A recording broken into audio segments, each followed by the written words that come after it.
Hi, welcome to How to Repair. I've gone out and bought from one of the superstores a entry-level Beko WTK washing machine. Now this is the entry-level 7 kilo, and this video will really apply to the 7, 8, 9, 10 kilo machines. These machines are quite well built. The cabinet comes apart nice and easy. The front panel comes off, gives you access to inside the machine. The rear panel comes off and the lid of the machine comes off, which will give you access to repair the machine in the future.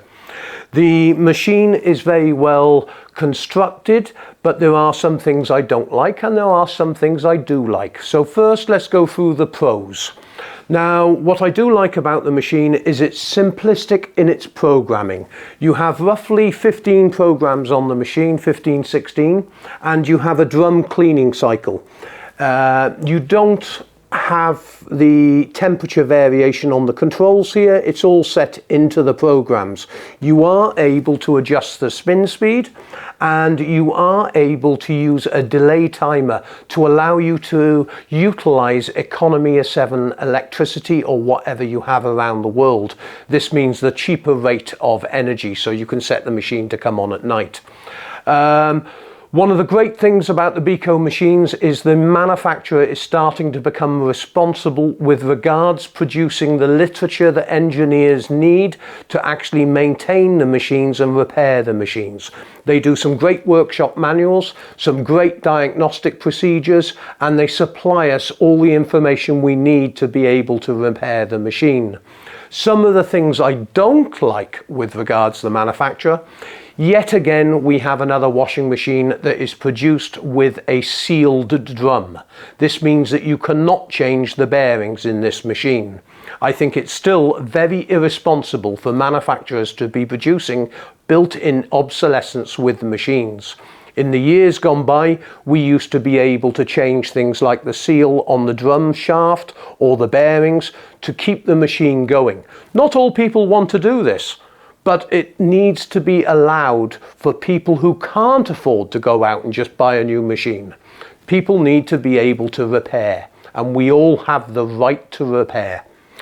So, other downsides with this machine: although the manufacturer is using a lot of recycled plastic now, which is a great thing, some of the plastic components are a little bit flimsy. The switching for the buttons to start the program doesn't feel as solid as I would notice on a higher end machine.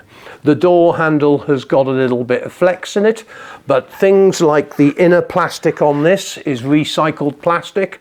The drum, as I said, is recycled plastic, and the machine is quite easy to get into and repair in the future. It has a drum cleaning process, and you have variations of temperature all the way around the machine, and you have a filter system to access the pump in case you leave some coins or debris in your pocket, so you can easily remove that.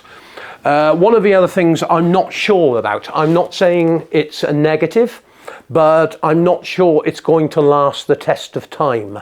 And that's the new door interlock system that they're putting on.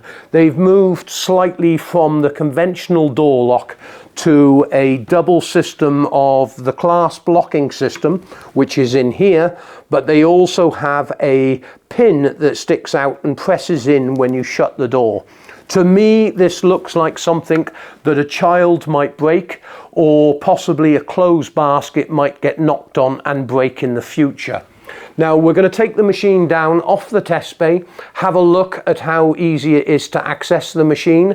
Okay, first we've got the filter down the bottom, and this, you've got a nice little drain down pipe that you can rest in a tray. Open this up and that will drain the water.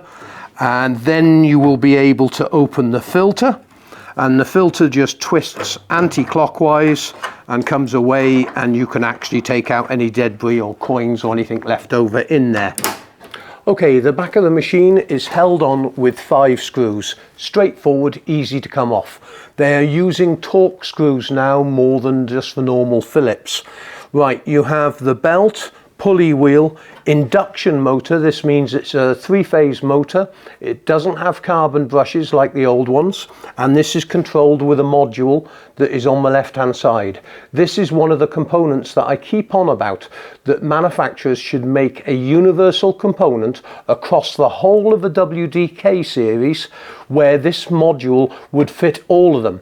This means that they would be able to produce this in higher numbers, reducing the manufacturing costs down, and therefore it wouldn't be so complicated when you need a new component. It would be an affordable part. Heater assembly with NTC sensor. I'll be doing all that in other videos. And at the front of the machine there, you have the pump. This can either be accessed from underneath the machine, through the back here, or when you take the front panel off the machine, it's easy to access then through the front panel. You might have things like stuff blocked in the sump hose, you may need to replace the pump, or so on. Okay, the machine's straightforward. You've got the power lead that comes into the back of the machine. This goes to an electronic filter or suppressor, whichever you're calling it. The power from there goes to the circuit board. The circuit board I'll show you in a second. Then we have the pressure switch, which is easy accessible at the top, which I'll be doing a video on shortly. The water valves, again, I'll be doing a video on that for you as well. The machine is easy accessible. And as you can see, this looks like it's recycled plastic as well. And they do put a lot of the part numbers on each individual component, which does make life a lot easier. Okay, as I said, pressure switch, here's the circuit board. The door lock is accessible with the lid off and the seal peeled back. Nice and easy to work on.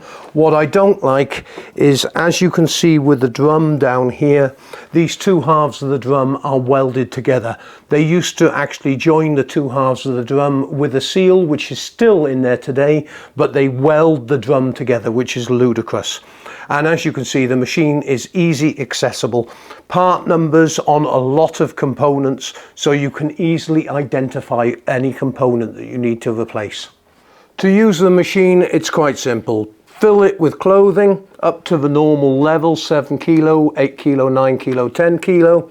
Shut the door, put powder in, select it to the program you require. So I'm going to do a quick 30. Change the spin speed to the required time. Delay timer 3, 6 or 9 hours, I believe, or you can just press start to start immediately. And I'll press start. The machine will come up with a lock system. Hear the lock clicking in, and the machine starts to fill with water.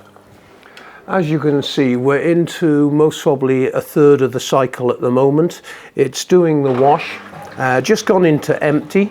It's quite a quiet machine. You must remember, if you can hear any noise from the machine here, it is up off the floor on my test bay. And that means you can hear all the noise from underneath the machine. It'll carry on doing a couple of rinses now, and then it'll go into spin cycle, which I'll record in a minute for you, just to show you how quiet it is on spin. And as you can see, the drum's turning, and we're only drawing somewhere ranging between 30 watts of energy up to 60, depending on what RPM it's doing and what functions it's doing. The pump's just kicked in now, and it's gone onto a spin, and we're pulling 120 watts of energy, which is quite low. These induction motors do save a lot on energy compared to the older motors. And as you can see, the machine's now finished its cycle. It's gone into spin. It's quite a quiet machine. It washes well. I've done 5-6 loads. Nice and easy to use.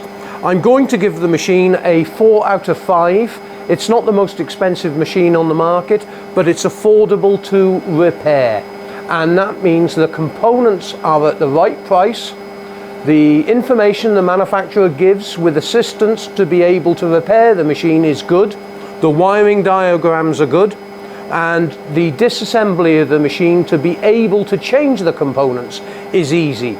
So 4 out of 5 this Beko's getting. Remember, at How to Repair, we've got loads of videos coming out on this machine shortly with regards changing all the components, diagnostic procedure, and many more videos. And if you do need parts for your Beko washing machine, remember to shop with us. Thanks again for watching.